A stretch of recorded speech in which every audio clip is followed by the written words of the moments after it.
नमस्कार दोस्तों, स्वागत है आपका अपने चैनल लर्निंग स्टूडियो में। लर्निंग स्टूडियो में आज हम जानेंगे द्विवेदी युग के बारे में। द्विवेदी युग के काव्यगत विशेषताओं के बारे में, कवियों एवं उनके प्रमुख रचनाओं के बारे में विस्तार से जानेंगे। तो चलिए शुरू करते हैं। सब्सक्राइब करिए मेरे चैनल को और बेल आइकन को दबाइए ताकि आप मेरा वीडियोस देख सके सबसे पहले। पहले हम जानेंगे द्विवेदी युगीन काव्यगत विशेषताओं के बारे में। तो पहली जो विशेषता है काव्य रचना की वो है राष्ट्रीय भावना। हिंदी साहित्य में द्विवेदी युग भारतेंदु युग के बाद आता है और उस समय भारत पर ब्रिटिश शासन का राज था। भारत देश उनकी गुलामी से ग्रस्त था और जल्द से जल्द आज़ादी पाना चाहता था। इसीलिए द्विवेदी युगीन कवियों ने राष्ट्रीयता को अपने काव्य का विषय बनाया और देश के नागरिकों को जागरूक किया। दोस्तों, यहाँ पर एक बात मैं बताना चाहती हूँ कि जब हमारा देश अंग्रेजों का गुलाम था द्विवेदी युग में, तो हर एक के अंदर, हर भारतवासी के अंदर ये प्रबल इच्छा थी कि वे अपने देश को स्वतंत्र करें और अपनी आज़ादी को प्राप्त करें। ये इच्छा हर किसी में थी। तो उन द्विवेदी युगीन कवियों में भी ये प्रबल इच्छा थी कि वे भी स्वतंत्रता प्राप्त करें, परंतु ये युद्ध में स्वयं नहीं जा सकते थे। ये अपने कविता को माध्यम बनाए, ठीक है, और अपने कविता के माध्यम से वे युवाओं में और देश के नागरिकों में इतना जोश भर देते थे कि उन्हें अपने अंदर आत्मविश्वास आ जाता था और वे अंग्रेजों के खिलाफ लड़ने के लिए तत्पर हो जाते थे। तो अ, द्विवेदी युगीन कवि ने द्विवेदी युगीन कवियों में ये राष्ट्रीयता की भावना बहुत थी, क्योंकि ये भी देशवासी ही थे, ठीक है। और उसके बाद आता है मानवतावाद। द्विवेदी युगीन काव्यगत विशेषताओं में दूसरी जो विशेषता है वो है मानवतावाद। द्विवेदी युग से पहले जितनी भी काव्य रचनाएं हुई, उनमें या तो ईश्वर का गुणगान होता था या राजाओं महाराजाओं का चित्रण किया जाता था। परंतु द्विवेदी युग में कवियों ने सामान्य मानव को अपने काव्य का विषय चुना। इस काव्यों में साधारण व्यक्ति के सुख दुख का चित्रण करते थे। तो ये जो द्विवेदी युग है, इससे हम उदाहरण के लिए लेते हैं भक्ति काल और रीति काल। भक्ति काल जो है, भक्ति काल में केवल ईश्वर का गुणगान किया जाता था। वहाँ आम आदमी पर कोई भी कविता देखने को नहीं मिलती है, या मानवतावाद पर कोई भी कविता देखने को नहीं मिलती है। उसी तरह रीति काल में राजाओं महाराजाओं का चित्रण किया जाता था। दोस्तों, हम सभी जानते हैं कि रीति काल में कवि जो है वो दरबार की शोभा बढ़ाते थे। वे जिस राजा के राज्य में रहते थे, जिस राजा के राज्य में उनका स्थान होता था, वे अपने राजाओं को खुश करने के लिए कविता लिखते थे। तो उसमें भी मानवतावाद का कोई जिक्र नहीं मिलता। परंतु ये द्विवेदी युग में कवियों ने साधारण मनुष्य के सुख दुख को उजागर किया है।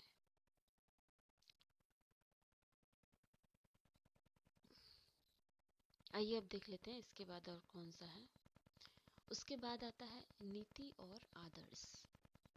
नीति और आदर्श द्विवेदी युग के कवियों की एक और महत्वपूर्ण विशेषता थी कि वे आदर्श और नीतिपरक थी। इन काव्यों में आदर्श चरित्र की उज्जवल गाथा लिखते थे। अपनी कविताओं के माध्यम से वे त्याग, कर्तव्य पालन, धैर्य आदि का संदेश देते थे। दोस्तों, द्विवेदी युगीन कवियों ने नीति और आदर्श को अपने काव्य का विषय बनाया। जो भी कविता वे लिखते थे, उस कविता में नीति परक बातें होती थी, आदर्श की चर्चा होती थी।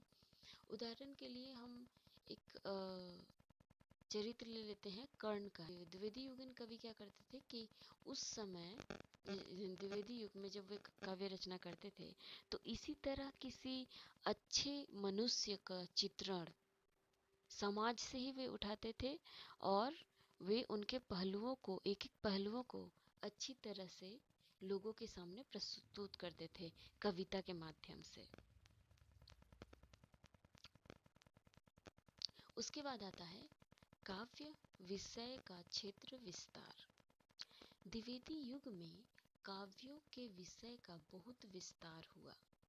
इस युग के कवि किसी भी विषय पर काव्य रचना करते थे, जैसे कि हाथी, पशु, भिक्षुक, मनुष्य, पृथ्वी, जल आदि।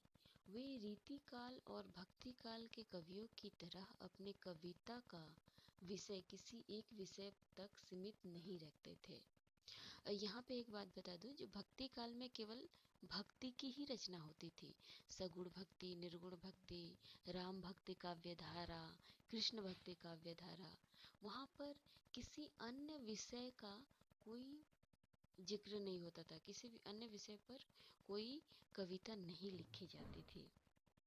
और रीतिकाल में भी वही है, रीतिकाल में भी अन्य विषय पर कविता नहीं की जाती थी, केवल राजाओं महाराजाओं को खुश करने के लिए उन कविता की रचना की जाती थी।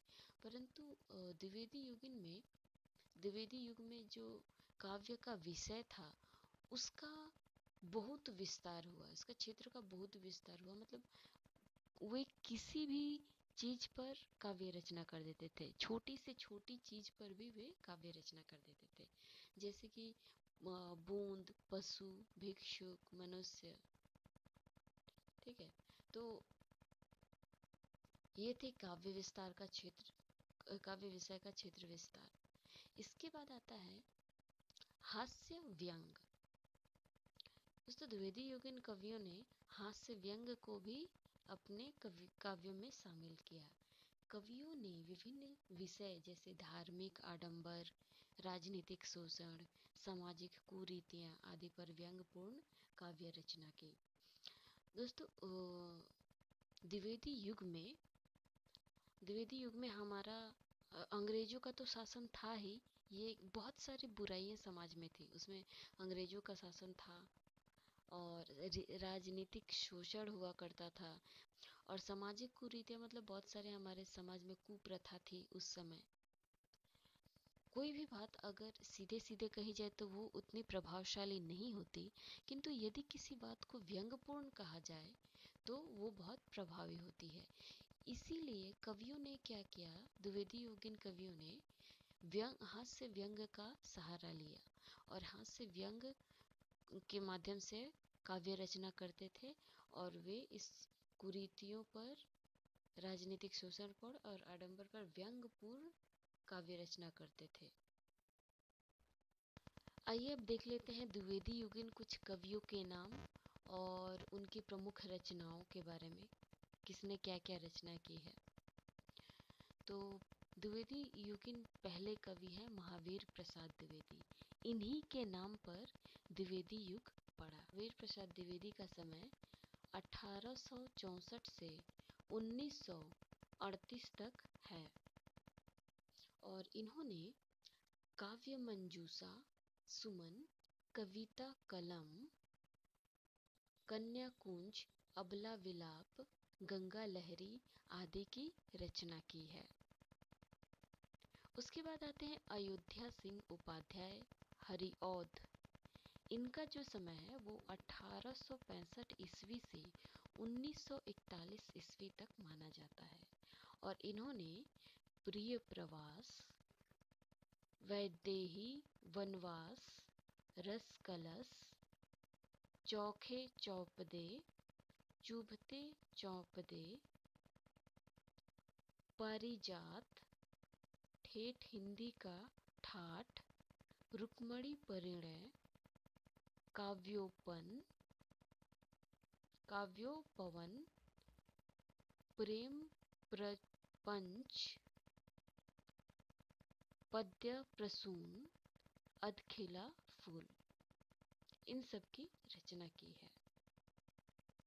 अयोध्या सिंह उपाध्याय ने। राय देवी प्रसाद पूर्ण का समय 1867 से 1915 तक माना जाता है और इन्होंने स्वदेशी कुंडल, मृत्युंजय, राम रावण विरोध, वसंत वियोग की रचना की है।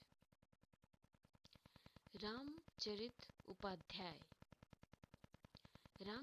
उपाध्याय का समय 1862 से 1943 तक माना जाता है और इन्होंने राष्ट्र भारती, रामचरित, भारत भक्ति, मेघदूत, देवदूत, सत्य हरिश्चंद्र, चिंतामणि आदि की रचना की है।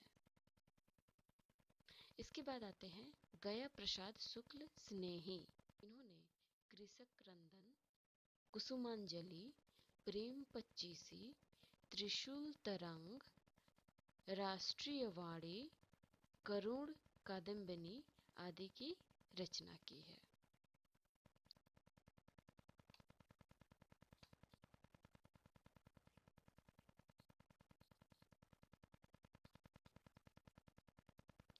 उसके बाद आते हैं बाल मुकुंद गुप्त। बाल मुकुंद गुप्त का समय 1865 से 1907 तक माना जाता है और उनकी प्रमुख रचनाओं में है शिव शंभू का चिट्ठा, हरिदास, खिलौना, स्फुट कविता, खेल तमाशा, ये सारी इनकी रचनाएं हैं। और श्रीधर पाठक का समय 1859 से 1928 तक माना जाता है और श्रीधर पाठक ने मनोविनोद, गोखले गुणाष्टक, वनाष्टक, बाल विधवा, भारत गीत, जॉर्ज वंदना, देहरादून, कश्मीर सुषमा आदि की रचना की है। लाला भगवान दीन का समय 1866 से 1930 तक माना जाता है और इन्होंने वीर क्षणिक, धर्म और विज्ञान, वीर प्रताप, वीर बालक, वीर पंचरत्न, नवीन बीन आदि की रचना की है लाला भगवान दीन ने। उसके बाद आते हैं मैथिली शरण गुप्त का समय 1886 से 1965 तक माना जाता है और इन्होंने सिद्धराज, रंग में भंग, यशोधरा, भारत भारती, साकेत, विश्व विजय, पंचवटी, द्वापर, जयद्रथ वध, चंद्रहास, गुरुकुल, शकुंतला, जय भारत आदि की रचना की है मैथिली शरण गुप्त ने। उसके बाद आते हैं राम नरेश त्रिपाठी। इन्होंने मिलन, पथिक, स्वप्न, मानसी आदि की रचना की है। तो दोस्तों ये थी जानकारी द्विवेदी युगीन के बारे में। तो उम्मीद करती हूँ कि ये वीडियो आपको पसंद आया होगा और अगर पसंद आया है तो लाइक एंड शेयर ज़रूर करें। और दोस्तों मैं अपने वीडियो में कोशिश करती हूँ कि आपको ज़्यादा से ज़्यादा जानकारी दे सकूँ ताकि आपको उस विषय को जानने में सहूलियत हो। तो बहुत बहुत धन्यवाद आपका ये वीडियो देखने के लिए और अगर आपका कोई सुझाव है तो आप कमेंट बॉक्स में ज़रूर लिखें और मेरे चैनल को सब्सक्राइब करें। धन्यवाद।